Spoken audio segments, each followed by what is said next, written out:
Welcome to The Explainer. Today, we're diving into a theory that is, well, it's pretty out there. The idea that our entire universe is basically a holographic projection, built on a foundation of something you learned about in grade school, prime numbers.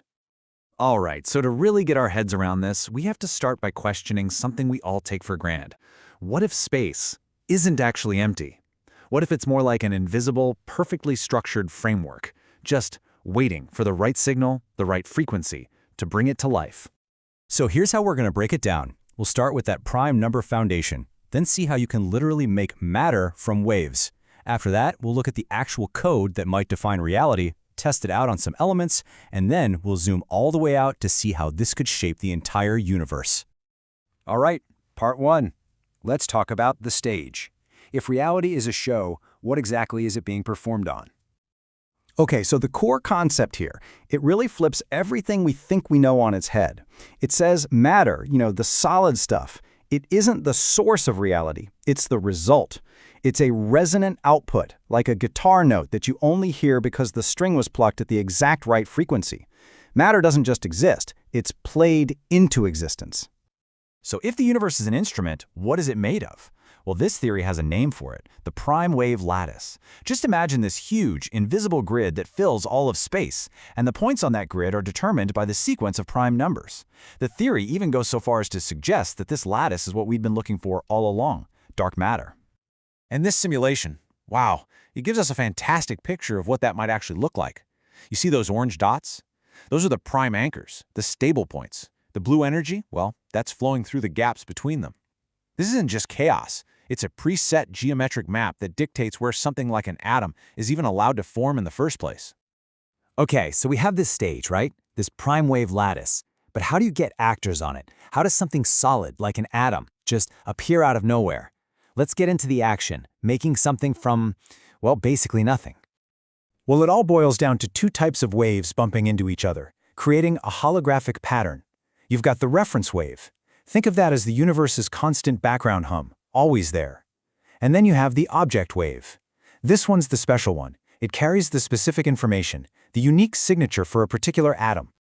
And you know what's wild? The math behind it is shockingly simple. Intensity, which is just another word for physical reality here, is what you get when you add the reference wave and the object wave together and then square the result. That's it. It's in that interference pattern where they overlap that something real just pops out of pure potential. And this is where it gets really cool. Look at this. See how just tiny little tweaks to the waves, their power, their timing, totally change the final pattern? That's the whole game. This is how the universe builds everything from the simplest hydrogen atom all the way up the periodic table. Different inputs, different patterns, different elements. Which brings us to a really mind-blowing idea. If reality is just a pattern, then you should be able to tune it, right? So what are the knobs? What are the rules of the game that govern all of existence? The theory says there are basically four dials you can turn. It calls this the psi unified input code. You've got the amplitude for each wave, that's just its strength, and you've got the phase, that's its timing or alignment. These four numbers, they're basically the source code for everything. So how do you know if you've dialed in a good code? The model has this amazing metric for it called the Reconstruction Quality Index, or RQI. Just think of it like a score for how stable something is, from 0 to 100%. It tells you how perfectly your wave pattern locks into that underlying prime number grid. So what happens when you get it just right? When the waves are in perfect harmony and the pattern clicks into the lattice like a key in a lock. Bam! You get a 100% RQI. And that, my friends, is stable matter. That's the code for the stuff that sticks around, the stuff we're all made of. But what about the flip side? What if the waves are perfectly out of sync, completely canceling each other out? Well, then your RQI plummets to 0, and the result is annihilation. The theory argues this is exactly what antimatter is, not some weird exotic particle, but just a code that's the mirror opposite of a stable one. Okay, this all sounds incredibly cool, but does it actually check out? Let's look at what happened when they tried to use this model to tune in some actual elements and put the theory to the test. First up, hydrogen. Simplest kid on the block. They punch in the code in their virtual workbench, and in a simple static field, boom, a perfect 100% RQI. This suggests hydrogen isn't just an element, It's the fundamental note of the entire lattice, the most basic resonance.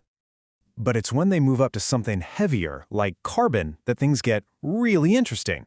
The simple code doesn't work anymore. To get back to that stable 100%, they had to add a new parameter, a field rotation of 29 degrees. And all of a sudden, the stability of an atom isn't just about the atom itself, it's about the entire universe it's sitting in. And that's the whole point, really. In this model, nothing is random.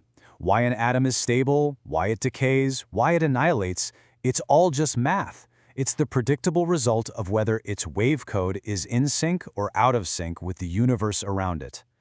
So that field rotation we needed for carbon, turns out it's not just some fudge factor. The model says it's a clue to something much, much bigger.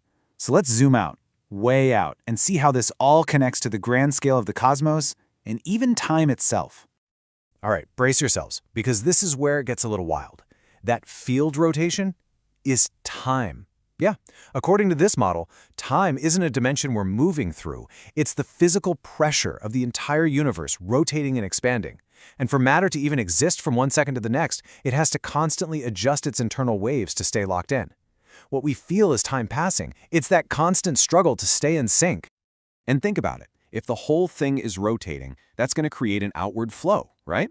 You can see it in the simulation. The lattice points are streaming away from the center. The model says this isn't just a neat visual. This is cosmic inflation. This is why the universe is expanding. So what's turning the crank on this whole cosmic engine? Black holes. But not in the way we usually think of them. This theory reimagines them completely. They're not cosmic vacuum cleaners. They're structural anchors, like giant rivets holding the fabric of the universe taut, creating the tension that drives the whole rotation. And all of this leaves us with one final, absolutely mind-bending question. If our reality is just one specific set of frequencies tuned into a holographic code, what other universes, what other possibilities with entirely different laws of physics are out there just waiting to be discovered, maybe just a single frequency shift away?